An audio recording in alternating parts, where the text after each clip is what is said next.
So I started working on my cars about 15 years ago. And in those 15 years, I've learned a lot, especially about what tools I need and the ones I don't need. And in my 15 years of working on cars, I've been through quite a few of them. And since starting this YouTube channel, I've had a lot of different cars and a lot of different projects, and they all needed different things, which required different tools for every little thing. So I ended up having to buy specialty tools for just one or two simple tasks. But let me tell you what, some of the tools that I've bought that I thought I would only use once or twice actually ended up being some of the most important and worthwhile tools I've ever bought. And quite honestly, I'm just upset I didn't get these 5 tools sooner.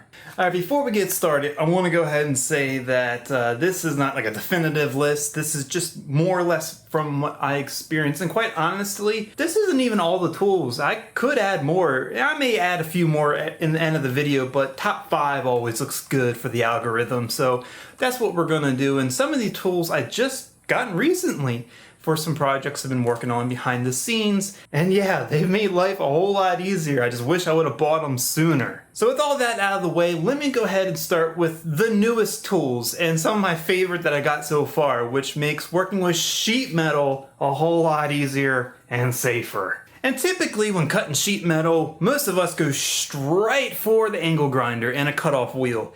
And honestly, if you're like me, you might be terrified of a cutoff wheel, and for good reasons. Yeah, I am absolutely terrified of something happening, with the cutoff wheels. So I tried not to use them as much as possible. Instead, I've gotten this. This is an electric metal shear. Now, I've had hand ones for a long time, but if you ever used hand shears like this, they're worthless. I mean, especially for thick gauge stuff, they're a pain. If they get in the way, it's hard to make a straight cut because you're constantly trying to fit this in between the cuts, and it never works right.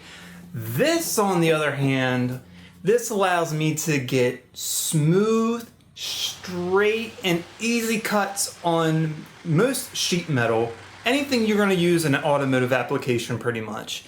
And it does it safely, and that, for me, is the biggest perk. Now, there are other versions of this you can get called a nibbler, and that's how you get more intricate cuts, and if you need to do very tight bends. I don't have a nibbler yet. I will probably getting a nibbler, but for now, at least I have these, and that makes a huge difference when cutting sheet metal.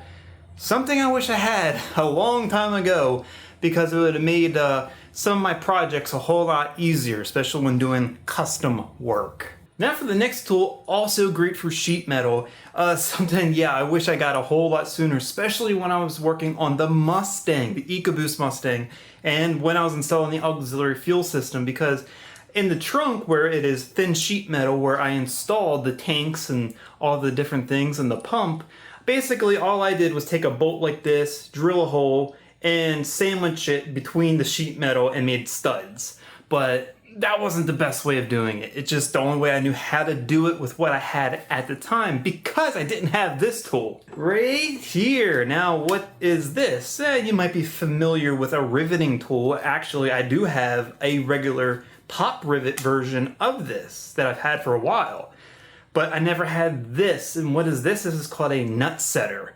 Yeah, a nut setter, something your girlfriend probably does or doesn't do, I don't know, but this does, and it makes life a whole lot easier, because instead of sandwiching a nut and bolt, you can basically take special rivets that are threaded and use this tool, drill a hole, pop the rivet in, super simple. This crimps the rivet in place, and then you have a secure, clean, proper threaded way to put something in sheet metal. And this would have been a whole lot better to have than what I did, but I didn't have it then. I have it now, and this is something I really wish I had a whole lot sooner. Now on to the next tool that most people probably think is obvious, but not really, because when you are starting out, you start out with the basics, like this ratchet here that came from a $9.99 ratchet kit from Advanced Auto Parts many years ago, one of my first toolkits I ever bought. And over time you go from cheap tool sets to single tools that cost over $100. There's the two extremes to this, but there was one ratchet tool that I never had, and I kind of wish I did a whole lot sooner because it makes life a whole lot easier, especially on certain jobs. And that's simply an electric ratchet like this. I mean, this is like one of them cheap jabbing ones from Temu. It works just fine. I mean, you're not cranking these too hard. You're just simply cracking them loose, then, you know, ratcheting them off with the motor, or the other way around and just snugging them up. You want to torque it, you use a torque wrench. But for everything else, this works great. And the good thing about these is if you're in a hard to reach spot where you can't really get your hands and get the motion on the ratchet, it can make a job a whole lot easier or just quicker. And I wish I had this a whole lot sooner. And here is my fourth tool that I wish I would have gotten sooner. It may not look like much, but for those who may not know what this is an ultrasonic cleaner. This has made life a whole lot easier for cleaning parts, and even though this one's small, they make bigger ones, and I will eventually get one in the future because things like fuel injectors and some other small components you'll find on an engine, so easy to be able to just dunk it in here and have it cleaned within a matter of minutes. You know, when I was rebuilding the engine for the EcoBoost Mustang, a lot of the parts that I saved and reused, like the oil control solenoids for the variable valve timing and a lot of those things, I ran through this to clean them out, make sure they're fine, and yeah, it did exactly what it needed to do. I cleaned the injectors and a lot of components. And it just made doing that a lot safer because I didn't have to worry about getting high off of brake cleaner fumes, and it just did a better job, a more